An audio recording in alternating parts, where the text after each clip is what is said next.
నమస్తే, నేను మీ Ashok Kumar. Welcome to our channel. YCP వాళ్ళకి తెలిసినటువంటి ఒక పెద్ద విద్య ఏంటంటే అతి చిన్న వ్యక్తుల్ని ఎత్తుకుపోయి పెద్ద ప్లేసులో పెడతారు. అంటే కనక సింహాసనాన్ని ఏదో కుక్కో శునకమో అధిష్ఠించింది అనేటువంటి ఒక సామెత ఉంటుంది కదా, ఆ రకాన వైసీపీ ఫాలో అయ్యేది సేమ్ ఫిలాసఫీ.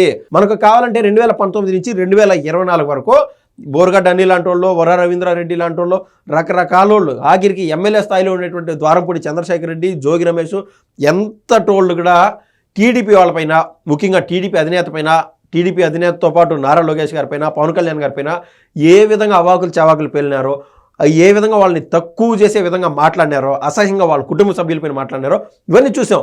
అయితే వాళ్ళు ఆ రోజున ఏ హోదాతో మాట్లాడినారో అనేది పెద్ద క్వశ్చన్. హోదా ఉండొచ్చు, ఉండకపోవచ్చు. వైసీపీకి సంబంధించి ఆ మెంబర్షిప్ ఎవరికైనా ఉంటే అట్లాంటి వాళ్ళు సోషల్ మీడియా వేదికగాను, లేకుంటే మెయిన్ స్ట్రీమ్ వేదికగా ఏదైనా తప్పుడు మాటలు మాట్లాడితే ఇమీడియట్గా వాళ్ళకి షోకాజ్ నోటీస్ ఇచ్చి పార్టీని సస్పెండ్ చేసేస్తే జగన్మోహన్ రెడ్డి గౌరవం రెట్టింపు అయ్యేది. అది ఉండదు. వైసీపీ డిఎన్ఏలోనే బూత్ పర్వం ఉంది. ఏది ఏమైనా కూడా ఈరోజు నేను తీసుకొచ్చినటువంటి సబ్జెక్ట్ ఏంటంటే, దీంట్లో కనిపిస్తూ స్టిల్ ఇస్తూ ఉండేటువంటి వ్యక్తి పేరు పసుపులేటి సురేష్. సరే, మీకు ఇతను పరిచయం అయి ఉండొచ్చు, పరిచయం లేకపోవచ్చు, కొత్తగా చూస్తూ ఉండొచ్చు. ఈ వ్యక్తి వైసీపీ వ్యక్తి అని నేను ఖచ్చితంగా చెప్తా. అది ఎట్ట బాగా చెప్తావు అశోకు? ఆయన ఒకవేళ ఆడిపోయి వీధుల్లోనో ఆడంటే ఆడ కూర్చొని మందు తాగితే దానిగా ఎత్తుకొని వైసీపీ పైన రుద్దేస్తావా? ఊరికే కాదు, సాక్షి వాళ్ళు వీళ్ళు అన్నట్టు అక్రమ అరెస్టు అని ఊరికే కాదు అంటుంది. మీరు ఎవరు తప్పు చేశాం కదా దాన్ని ఎత్తుకొని వైసీపీకి రుద్దుతూ ఉంటే ఎంత తప్పు అని మీరు అనుకోవచ్చు. పూర్తిగా వీడియో చూసే ప్రయత్నం ఉంటూ చేయండి. ఈ వ్యక్తి వైసీపీ వ్యక్తి అని నేనైతే ఖచ్చితంగా ప్రూవ్ చేస్తా. ఈ వ్యక్తి చూడండి, పాపం ఆడన్నో రోడ్డు పైన పడిపోయినాడు. సిగరెట్ ప్యాకెట్, ఆడ లైటరు, రాత్రి నుంచి తాగుతూ ఉన్నట్టున్నాడు పాపము. ఆడొక డబ్బా వాళ్ళ స్నేహితులంట. ఇంకొక వీడియో చూద్దాం. ఇక్కడ చూడండి, అది హ్యాంగ్ ఓవర్ ఏదో ఎక్కువైపోయినట్టున్నది. రోడ్డు పైనే మొత్తం కక్కకుండా కక్కుతూ ఉన్నాడు పాపం. సాక్షి భాష చెప్పాలంటే అల్లాడిపోతున్నాడు. ఇంకా సరే, ఈ వ్యక్తి వైసీపీ వ్యక్తి అని ఇంతసేపు చెప్పినా కదా, అంటే ఆ రోడ్లపైన ఆడంటే ఆడ తాగి పడిపోయి చేస్తే అతను వైసీపీ వాడుగా అంటాం. సరే, తాగి పడిపోవచ్చు, ఏదో బాధలో ఇంకొకటం ఉండొచ్చు ఎవరికైనా సరే. ఇటువంటి వ్యక్తులు బయటకు వచ్చి నీతులు చెప్పడము, హితబోధలు చేయడమే తప్పు అని నేను చెప్తున్నా. ఇప్పుడు ప్రధానంగా అతను వైసీపీనా కాదా? ఇక్కడ ఈ ఫోటోలో చూస్తే ఇన్నాళ్ళు బోమన కరుణాకర్ రెడ్డి వెంకటేశ్వర స్వామి పైన లేనిపోని ప్రేమ చూపిస్తా మీడియాకి పెద్ద కటింగ్లు ఇచ్చినటువంటి ఈ బోమన కరుణాకర్ రెడ్డి ప్రియ శిష్యుడు. ఇతను ఖచ్చితంగా ప్రియ శిష్యుడు.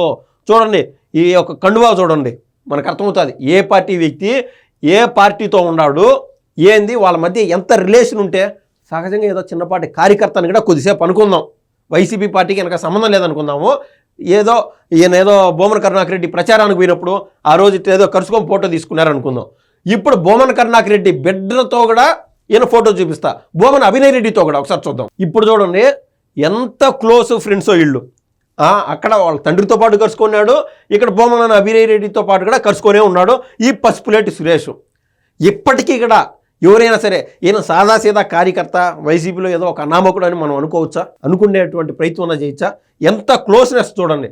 ఇటువంటి వ్యక్తులు అడ్డు అదుపు లేకుండా వీధుల పైన పడి ఏడబడితే ఆడ తాగి ఎవరు చూడలేదులే అనుకొని ఆ రోజు మధ్యాహ్నం, ఆ రోజు సాయంత్రం అనుకో ప్రశాంతంగా మంచి ఫుడ్ తినేసి వచ్చి తలస్నానం చేసి వచ్చి ఇంకా మీడియా సమావేశాలు పెట్టడాలు, ఇంకా కూటమి ప్రభుత్వం అట్ట చేసింది, ఈ పీపీపీ మోడల్ ఆ మాదిరి చేస్తున్నారు, అది ఎంత తప్పు, నారా చంద్రబాబు నాయుడు సరైన రీతిలో వెళ్ళట్లేదు, జై జగన్ అన్న, ఈ రకాల ఫిలాసఫీలు ఇస్తూ ఉంటారు ఇటువంటి వ్యక్తులు.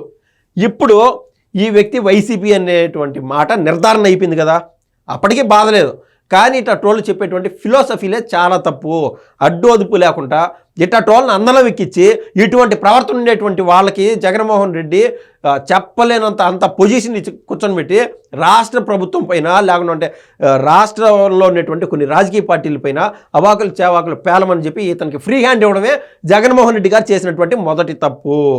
ఇప్పుడు ఆ మాట ఎందుకంటున్నానో, జగన్మోహన్ రెడ్డి గారు ఈయనకి ఇచ్చినటువంటి ఈ బోమన అభినయ్ రెడ్డికి కూడా కాదు, ఇక్కడ ఉన్నటువంటి ఈ వ్యక్తికి ఇచ్చినటువంటి పదవేదో ఒకసారి చూద్దాం. క్లారిటీగా చూడండి. వైసీపీకి సంబంధించి పార్టీ ఆఫీస్ నుంచి వచ్చినటువంటి క్లియర్ నోట్. యువజన శ్రామిక రైతు కాంగ్రెస్ పార్టీ తాడేపల్లి నుంచి మొన్న ఈ 12వ తారీఖు రిలీజ్ అయిందనమాట. ఏది పసుపులేటి సురేష్ అనేటువంటి పేరు మొట్టమొదట ఉండదు చూడండి, పసుపులేటి సురేష్. ఇందాక మందు తాగుతా, బీర్లు తాగుతా, రోడ్లపైన పడిపోయి వాంటింగ్లు చేసుకుంటా ఉండేటువంటి వ్యక్తి పేరు పసుపులేటి సురేష్. అతన్ని లిస్టులో నెంబర్ 1లో ఉన్నాడు. పార్టీ అధ్యక్షులు వైసీపీ అధినేత అయినటువంటి వైఎస్ జగన్మోహన్ రెడ్డి గారి ఆదేశాల మేరకు దిగువన పేర్కొన్న వారిని మీడియా ప్యానలిస్టులుగా నియమించడమైనది. మీడియా ప్యానలిస్టులుగా, అది సామాన్యమైన పని కాదు. ఆ రోజున బోర్గడ్డ అనిల్తో పాటు వైసీపీ అధికార ప్రతినిధి అయినటువంటి కారుమూరి వెంకటరెడ్డి మధ్య ఒక ఇష్యూ జరుగుతూ ఉన్నది. నేను వైసీపీ పార్టీ వాడిని, నేను జగనన్న అభిమాని, జగనన్న ఎన్నిసార్లు కలిసాను నాకు తెలుసు, ఆ ఫోటోలు అవసరమైనప్పుడు రిలీజ్ చేస్తాను, నా కథ ఏందో చూపిస్తాను అని చెప్పి ఒక పక్క ఈయన బోర్గడ్డ అనిల్ అంటా ఉంటే ఆయనకు మా పార్టీకి సంబంధం లేదని చెప్పి మరో పక్కన ఈ యొక్క ఎవరైతే కారుమూరి వెంకటరెడ్డి ఆయన అంటా ఉన్నాడు. ఆ రోజున రిలీజ్ అయినటువంటి లిస్ట్ అనమాట. ఎవరంటే ఎవరు, మా పార్టీకి సంబంధించి మాట్లాడితే అవన్నీ అది మేము మాట్లాడినట్టుగా మీరు చూడాల్సిన పని లేదు. పార్టీ ఈ గొంతులు ఎవరైతే మాట్లాడతారో ఆ గొంతులో జగన్మోహన్ రెడ్డి ఉన్నట్టే, వాళ్ళు మాట్లాడితే జగన్మోహన్ రెడ్డి మాట్లాడినట్టే అనేటువంటి లిస్టు 15 మంది లిస్ట్ ఇచ్చారు. పసుపులేటి సురేష్, అదేవిధంగా లక్ష్మణరావు అంట విజయనగరానికి సంబంధించి, మంచ నాగమల్లేశ్వరి, శేఖర్ రెడ్డి, శ్రీధరు, ఎల్ మోహన్ రెడ్డి, అదేవిధంగా కాకమన్న రాజశేఖర్, బొల్లా రామారావు, అదేవిధంగా శ్రీకాంత్, బండి పాన్యశీల, చింటా విజయభాస్కర్ రెడ్డి, ఇట్లా మాట్లాడేది. ఇంకా షేక్ మహబూబ్ షరీఫ్ అంట గుంటూరుకు సంబంధించి. ఇందాక నేను చెప్పినట్టు పసుపులేటి సురేష్ అనేటువంటి వ్యక్తి తిరుపతి వాస్తవ్యుడు. ఇందాక మనం చూపించాం కదా, తండ్రి కొడుకులతో ఇద్దరితో ఎంత క్లోజ్నెస్ మెయింటైన్ చేస్తున్నారో, వాళ్ళ లాబింగ్ లేకుండా బోమన కరుణాకర్ రెడ్డితో పాటు బోమన అభినయ్ రెడ్డి యొక్క లాబింగ్ లేకుండా పసుపులేటి సురేష్ అనేటువంటి వ్యక్తికి జగన్మోహన్ రెడ్డి అందలం ఎక్కించడు. అదే అన్నింది, కనక సింహాసనంపై సునకాన్ని ఎక్కించినట్టు ఈయనకు ఆ పదవి ఇచ్చినారు. ఈయన పదవి అప్పగించకముందే ఈయన యొక్క కలర్లన్నీ బయట పెట్టేశాడు. అంటే ఆ పదవిలో మేమేం డబ్బులు సంపాదించుకోలేకుండా ఉండేటువంటి ఫ్రస్ట్రేషన్ ఎక్కువైపోయిందేమో మనకైతే తెలియదు. కానీ ఇటువంటి వాళ్ళల్లో ఇది కేవలం కెమెరాకు దొరికినటువంటి వ్యక్తి ఇతను. ఇంకా మిగిలిన వాళ్ళు ఎంతమంది ఉన్నారో వైసీపీలో ఇటువంటి రోజు నీతులు చెప్తూ ఉంటారు. ఒక పక్క నాగార్జున యాదవ్, ఆ రోజు మనం చూసాం ఏదైతే గుంటూరు జిల్లాలో ఒక చోట పోయి గాంధీ జయంతి రోజు అక్కడ పోయి నాకు మందు కావాల్సిందే, నాకు రోటీ పాయ కావాల్సిందే అని చెప్పి అక్కడ ఉన్నటువంటి హోటల్ ఓనర్ పైన గొడవపడి ఆయన కొట్టడానికి ప్రయత్నం చేసి ఆయన కొట్టి జైలు పాలైనాడు ఆ రోజున. ఇవన్నీ మనం చూసాం. గాంధీ జయంతి రోజు మద్యం అమ్మకూడదు అనేటువంటి బేసిక్ లాజిక్ ఉంటుంది.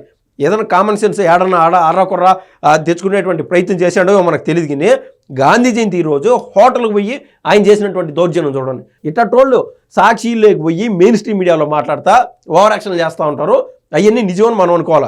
మళ్ళీ సాక్షిలో పెద్ద తమ్ముల్స్ అనమాట, రామ్మోహన్ నాయుడు గారి పైన, ఇంక వేరే వాళ్ళపైన, ఏది అర్ణబ్ గోస్వామి పైన ఏపీలో కేసులు పెట్టేస్తారంట. ఇట్లాంటి మాటలన్నీ దాన్ని ఆయన ఒక పక్క కౌంటర్లు ఇస్తూ ఉంటే ఒక పక్క సాక్షి చేసుకొని నవ్వుకుంటూ ఉంటాడు. ఎస్, ఓవరాల్గా నేను చెప్పొచ్చేది ఏంటంటే ఇటువంటి వ్యక్తులు మనం వినాల్సి వస్తుంది.